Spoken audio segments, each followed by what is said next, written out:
interesting thing with this subject, it's dripping with sunlight, there's sunlight to burn, but the thing I'll need to do is look deeply and carefully into those foreground shadows. I think that's really where this one will be won and lost. There's ways to create depth, and it's normally in our shadows and in our foreground especially. So let's see how I go. I find these subjects quite magical. It's a real combination of foliage and building, but also there's a great little focal point as well.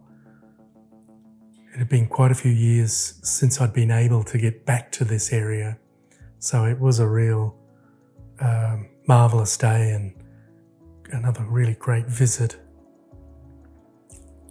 And the archways and the dynamic composition and compositional elements really were marvellous. I think this is almost your classic backdrop, mid-distance foreground. Even though it's interesting also the fact that the actual backdrop is almost more powerful than the foreground, but we can use the light and subduing of shapes and edge to really help out. So it's getting some of that idea of those arches, but once again, I love doing that wiping back technique. If you haven't tried it, if you're not using it, I'd suggest get on board and give it a go. A cotton rag is probably better than a tissue or a paper towel. I find you don't get as dirty fingers, and actually the paint spreads far better. I even have a thought where when I choose the right subject, I'd like to do the entire block-in, this whole block-in stage with the cotton rag, mainly to show that this first stage, one, should be thin paint, but two, is more about value, major shape, estimation, just getting close. We so often want the first 5 minutes to be showing great promise that, oh boy, this painting's, I've chosen a great subject, this is going well, I'm painting great, look at me go. But that's the rarity. That's probably 10% of a painter's life. A lot of paintings are good subjects, all great subjects, but they do take a bit to really sort of work out, because we're problem solving on the go.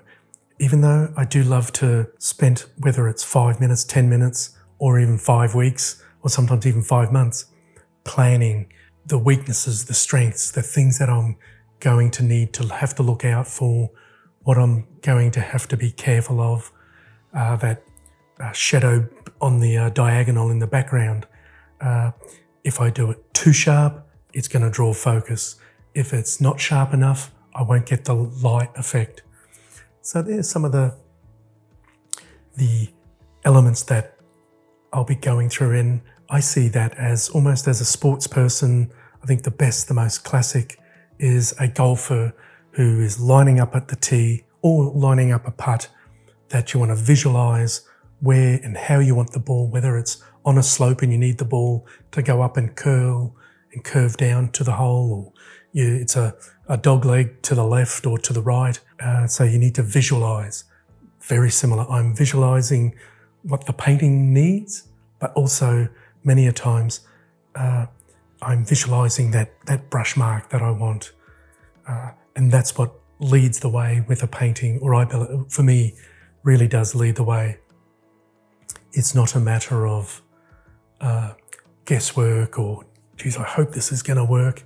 It's more about being definite, being sure, but then being able to have that process. So it's almost like a dress rehearsal, and then I get in to do it.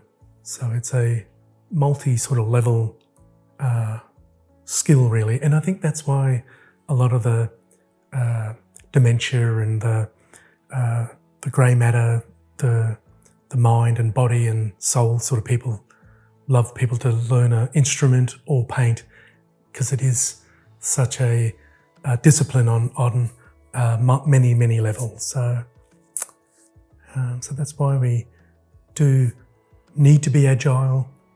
We need to be focused as well. And I think for me, getting in that groove of when I'm concentrating well, for me, that's probably just as important, to be brutally honest, as is it a good or bad, no, not bad, but is it a good subject or an average subject or just an okay subject? Because sometimes you can make those okay ones. I've seen many a times where I've seen a scene and thought, you know what, there's not much here in the foreground or in the mid-distance. Might be good foreground, great backdrop, but there's something magical happens, and I think that's why there's only a certain amount of science to it, and the rest is pure art. That's up to the not so much imagination, but more just that skill, I think, of the individual to be able to problem solve. Because I actually don't really rate imagination overly. I think experience, practice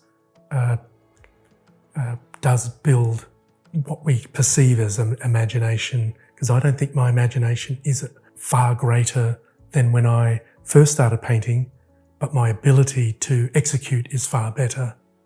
So that's where I do tend to win out, is that the ideas that I had as a 25-year-old are similar. Maybe I am, of course, a little better, but no worldly better. But it's the execution, the discipline is far greater. And I think that's what really does ultimately allow us to execute the stronger and stronger paintings. So I'm just starting to get in with the liner brush or rigger brush. This is a artificial, they're normally that bright or very white looking, artificial, synthetic looking brush. They're only $4, so they're not an expensive brush, and they normally only last me about a month, and then they start to lose that lovely spring in the fibre. If anything, if I had a longer handle, that'd be great. Long handle brushes are always the go. I think that foreground worked out better than I could have expected. The potted plant in the foreground creates a nice shape and allows the viewer to go in more the left-hand side. The trickiest part really was those darkest of dark archways. And I think the way that I've solved that was to put more of a mid-tone in and then come in with the dark. It's always tempting to put all dark in and then come in with a bit of mid-tone, but no, I think it's better the other way around, and we can plot the depth a little better as well. So that's my number one takeaway from this painting, is how to really maximize the depth, especially in our darkest darks. Thanks for watching, all the best, and bye for now.